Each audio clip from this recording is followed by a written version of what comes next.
Vous écoutez Brands and Expresso, un podcast qui décortique l'univers du branding par la DTM et sa Gazon Partners. Bonjour Joséphine. Bonjour Liliane. Je suis ravie de te recevoir pour ce 4e épisode de Brands Expresso. Bienvenue à l'agence. Et je vais te laisser te présenter un petit peu avant d'aborder nos sujets préférés de marque. Merci de m'accueillir. Donc moi je m'appelle Joséphine, je suis DIRCOM d'HEC.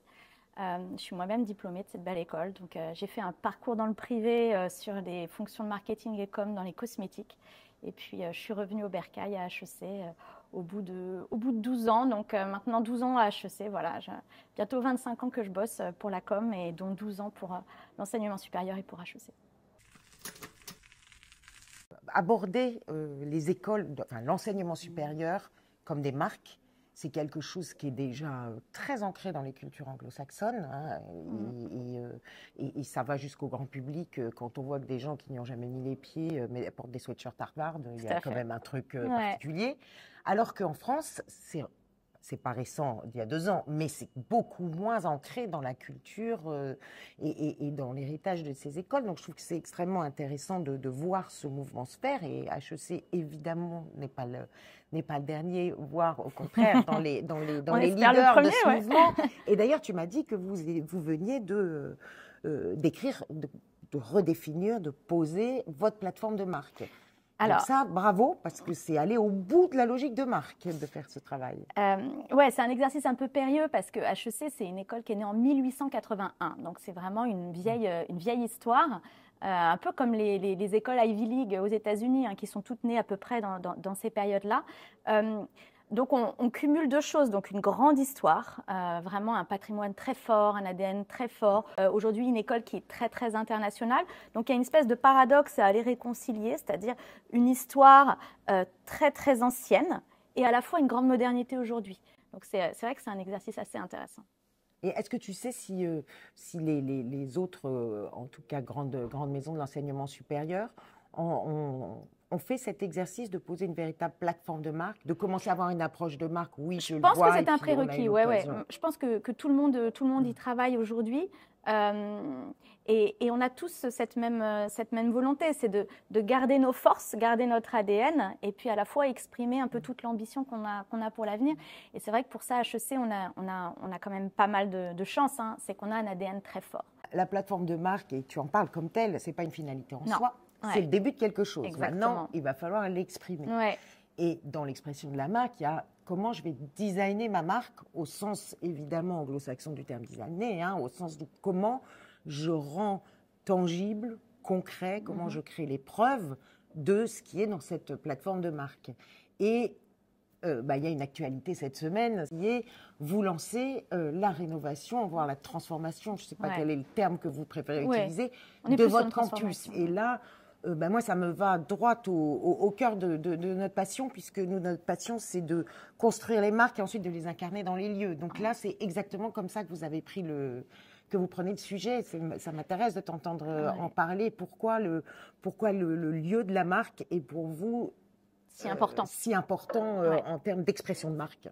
Parce que quand on est une université, une business school comme HEC, on dit qu'on repose un peu sur 3 pieds. On dit qu'on fait du think, on fait du teach, on fait du act. C'est-à-dire qu'on crée de la recherche, puisqu'on a un corps professoral de chercheurs qui est à HEC, qui vraiment crée de la recherche pour définir un peu ce que va être le management et ce que va être le business demain. Et puis, on a évidemment l'activité d'enseignement. Et puis aussi, on a une activité qui est un peu plus large, qu'on appelle le ACT, où là, on est plus sur de l'innovation, de l'entrepreneuriat social, tout ce qu'on peut apporter à la société, toutes les actions aussi d'égalité des chances qui nous tiennent beaucoup à cœur. Et le campus, c'est le lieu où tout ça va venir se catalyser. Donc, c'est super important que le campus du futur qu'on va avoir à HEC, ça puisse porter la recherche, que ça puisse porter une innovation dans l'enseignement et puis que ça puisse aussi donner un élan entrepreneurial, un élan social qui soit très fort. Donc, on vient d'annoncer cette semaine qu'on va lancer les grands travaux. Un chantier colossal. Un chantier colossal. Un chantier colossal. Et de rénovation, et de réinvention, et de création de nouveaux lieux d'enseignement et de nouveaux lieux de recherche. Donc on en a jusqu'à 2031. C'est un très beau projet et on est super heureux de le lancer maintenant. Et puis c'est intéressant parce que c'est vrai qu'on est en train de redéfinir complètement aussi le périmètre de notre marque qui historiquement était une marque française et qui maintenant est une marque mondiale. Donc, il faut aller parler aux étudiants qui viennent du monde entier. Il faut aller parler aux professeurs aussi qui viennent du monde entier, puisque aussi nos professeurs, pareil, plus de 2/3 de nos profs sont internationaux. Donc, on est un peu à la croisée des chemins.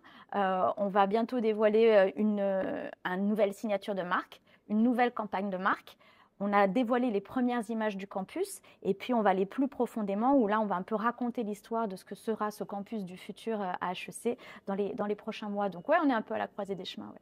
Aussi, le lieu crée le lien. Ouais. Le lien, il se passe là. Donc, on peut faire toutes les campagnes, les discours qu'on a. Il faut j'aime bien ce pôle ACT dans votre... Je ne connaissais pas ce...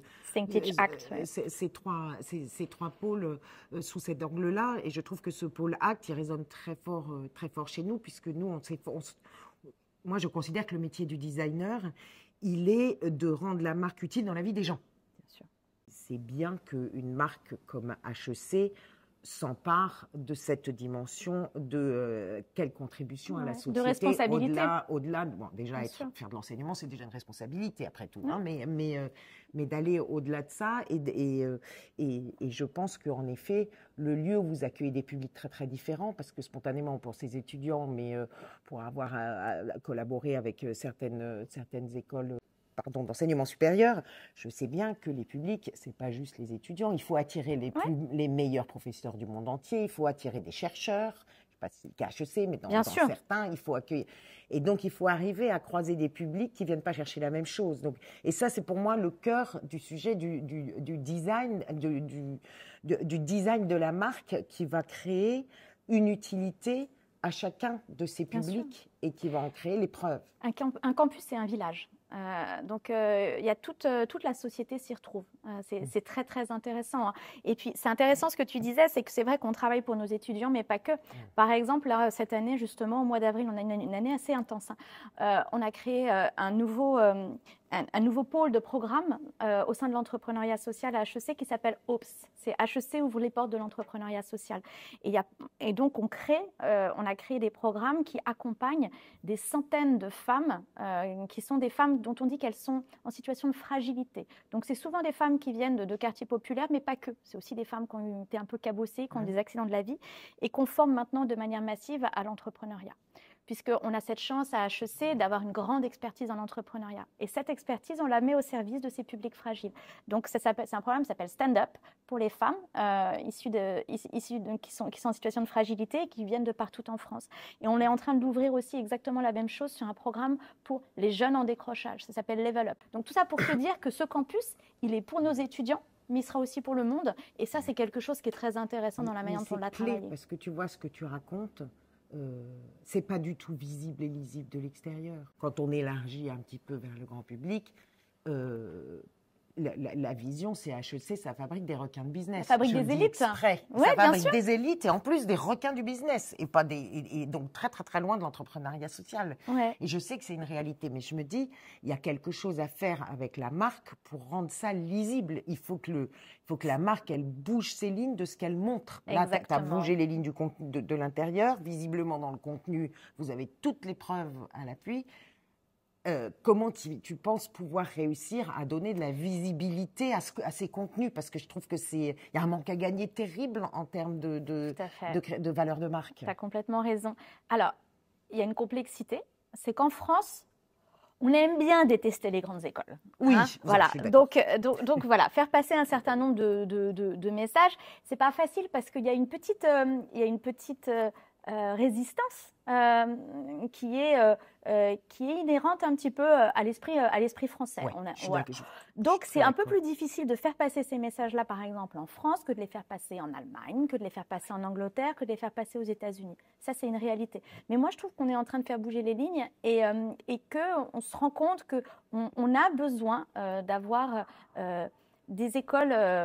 comme je le dis pour tout le monde, je ne le dis pas que pour HEC, hein, des écoles qui font bouger les lignes et qui, derrière, vont pouvoir mettre leur expertise, leur réseau, leur puissance de frappe, leur recherche au service de la société au sens large. On en a énormément besoin. Donc, moi, je suis assez confiante sur le fait que cette espèce de mission sociale, il ne faut pas oublier, hein, une école comme HEC, sa mission, c'est une mission d'intérêt général. On est une école, on n'a pas de bénéfices. Tout l'argent qu'on potentiellement qu'on peut avoir en bénéfice à la fin de l'année doit être réinvesti. Hein. C'est vraiment une mission d'intérêt général. Donc ça, faut l'avoir en tête. L'enseignement supérieur, c'est merveilleux pour cela, hein, parce qu'on travaille juste sur la société, sur les générations futures. C'est complètement tourné vers... C'est du non-profit, hein, de toute façon. Oui. Je suis curieuse de voir, j'ai hâte de voir cette campagne que vous préparez, parce que je suis curieuse de voir comment vous allez rendre visible tout ce que vous faites, parce que vraiment, c'est très frappant, l'évolution, l'ouverture de l'école, pas que à l'international, l'ouverture justement sur cette dimension d'entrepreneuriat social, sur tous ces volets-là. Et un peu par provocation, parce que de métier, j'ai envie de te poser une question dont on s'est parlé ici en interne. Est-ce qu'on enseigne le design à HEC? Et quand je dis design, je ne parle pas du design d'intérieur, HEC n'est pas là pour ça.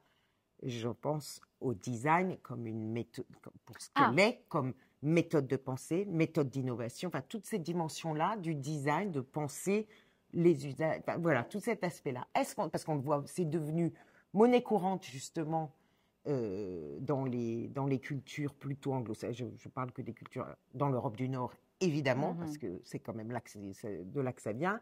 Dans les cultures anglo-saxonnes, où le design est rentré dans les directions générales d'entreprise, la question du design, et du coup est aussi enseigné dans les grandes écoles de business.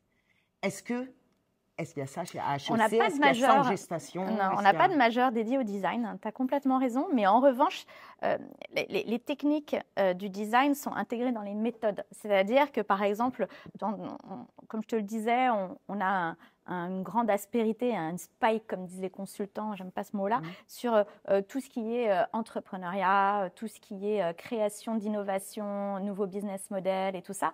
Et donc, dans les méthodes qui sont adoptées, évidemment, là, on a les mêmes manières de travailler que pour la création du design, comme vous le faites, vous, en agence. Mais c'est vrai qu'on n'est pas une école de design. Mais on est une école d'où, quand les gens sortent, normalement, on dit un peu que c'est une école de tous les possibles. Oui, après, ils peuvent se destiner à plein de métiers. Et si derrière, ils veulent faire, par exemple, des choses qui sont très spécifiques, partir dans des univers du design, c'est super aussi. Parce qu'à HEC, tu as une majeure marketing, tu as une majeure finance. Ouais, tu as tout. Bien sûr, mais on pourrait tellement avoir une majeure design, parce que le design, en fait, de toutes j'allais presque dire, moi j'ai un parcours de marketing, donc en termes de parcours académique, mais le design de toutes ces sciences, c'est celle qui est la plus humaniste. C'est pour ça que je pense que de nos jours, avec la transformation qui est en cours, le design prend sa place, sa place de plus en plus haut, de plus en plus en amont des chaînes de valeur dans les entreprises et ailleurs. Et du coup, c'est pour ça que j'ai envie de le voir. Exactement. Tu vois, c'est enseigné au sein de différentes majeures. Par exemple, dans le marketing et tout ça, ça va être un bloc, mais ce n'est pas un programme en soi seul. Mais on peut explorer. On va y réfléchir. On va y réfléchir. Un grand merci. On pourrait discuter comme ça très longtemps. Tu m'as même donné envie de faire HEC un peu tard. Ah non, il n'y a pas d'âge pour faire HEC. Il y avait une vieille campagne comme ça qui était sortie, qui était pas mal. C'était Brands & Expresso par la DTEM et Sagaz & Partners.